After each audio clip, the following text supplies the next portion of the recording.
quickly this last week when we were talking about the World Magic Cup, but like that footage of the dude with the Edge champion, just as contrast, I think that was completely like hideously blatant, like straight up cheating after Yeah. watching it, like just absolutely gross.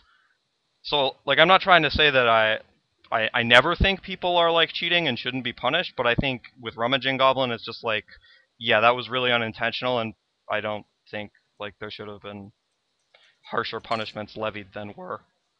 Like, it looks really bad because I know that one of the times, like, he drew his card and then shuffled his hand, I believe, and then they had to, like, fix it. So I know that it looked real bad, and then, like, it happened again.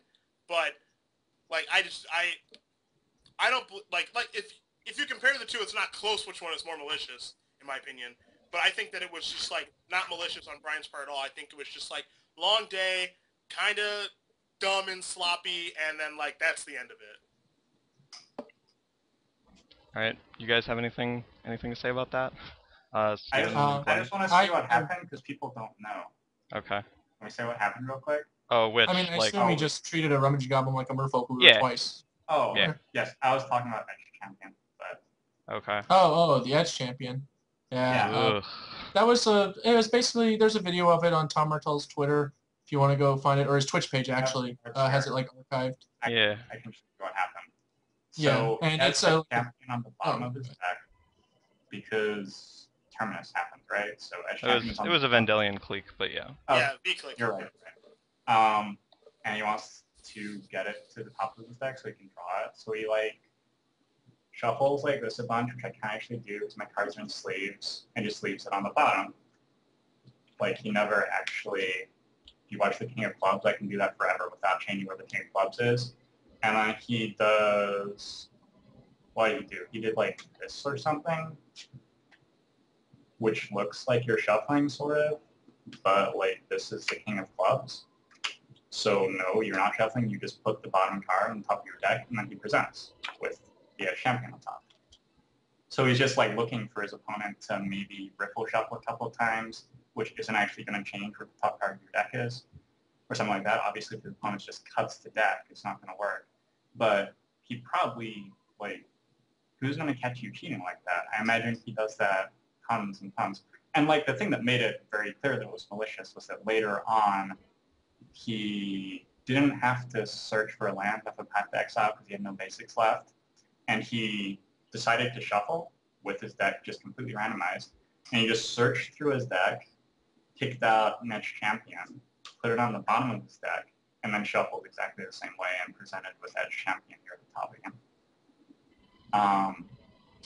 Yeah. Yeah, it was. I mean, you can watch the video on Martel's stream if you want. I don't want to talk about it like a super ton, but like the first thing where he shuffles is like pretty gross, and he's probably cheating. But like the second one where he gets pathed and looks through his deck and finds an Edge champion is like, and now it's going over here. It's just unbelievably blatant. Like I'm honestly surprised he was not punished at the event, and it's gross. Yeah. What were we talking about before? Oh yeah, Rummaging Goblin. Not the same. Not the same as Edge champion, friends. No, not even close. Not even close. There's a question about this Prey Upon thing, and I saw it come up while you were playing the match. I'm not certain that this actually reflects the game state. You want to address that, Ced?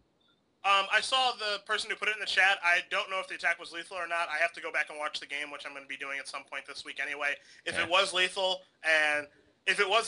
I'm just dumb, and my brain was very focused on Blind Hunter Bat needs to die.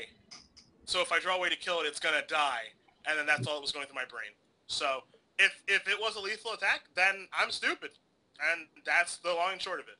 So my brain was completely focused on killing that. So it's easy to get like railroaded by your own brain when that kind of thing happens.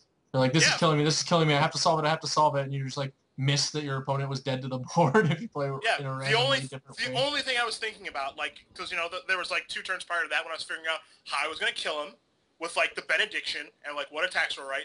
The only thing that I'm thinking about the entire time is Blind Hunter Bat needs to die, I'm on a 3-outer to kill it. That's all I was thinking about. So I got, you know, I got a huge case of tunnel vision, when in reality, I can prey upon the Muck Waiter, Flunkies can't block, he's dead.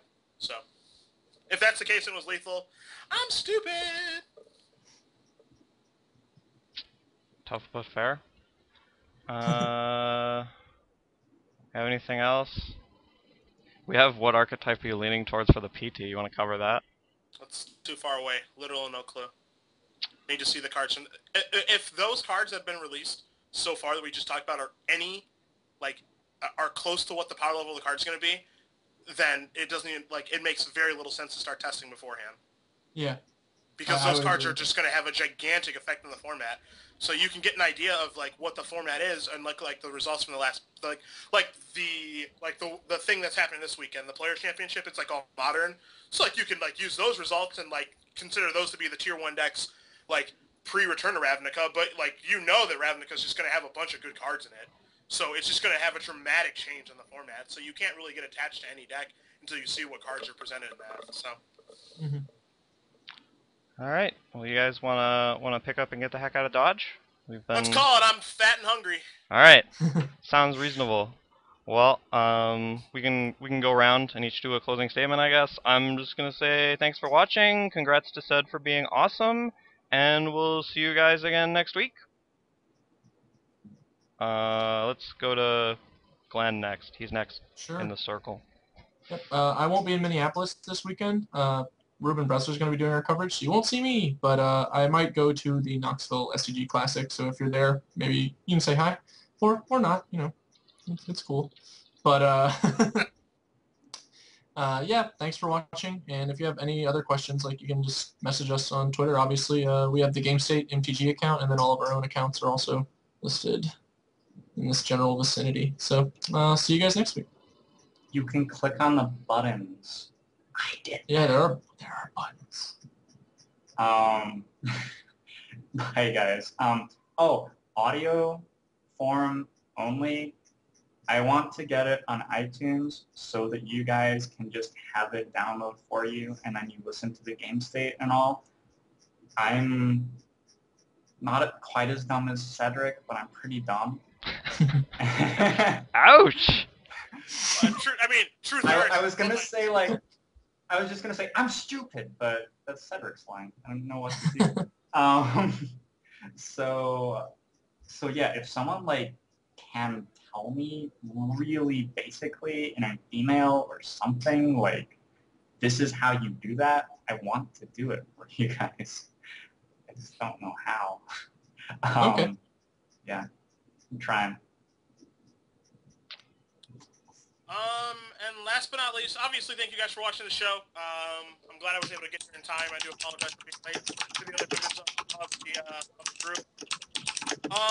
Thanks for all the support for the stream is happening this week. I'll be testing standard all week on the stream. And most importantly, one of the things I would take away from this Grand Prix, and we've already went over a decent amount of mistakes that I've made during the tournament. It's not about the mistakes that you make. It's about how you react to them. I'm never going to play perfect Magic. I'm never going to be a lot better than a lot of the other people that I play against. But the reason I did well at this tournament is that I didn't tilt off on the mistakes that I made. So that's the key, I think. And thanks, guys, for watching. Appreciate it. See you guys next week. All right. Let's shut her down.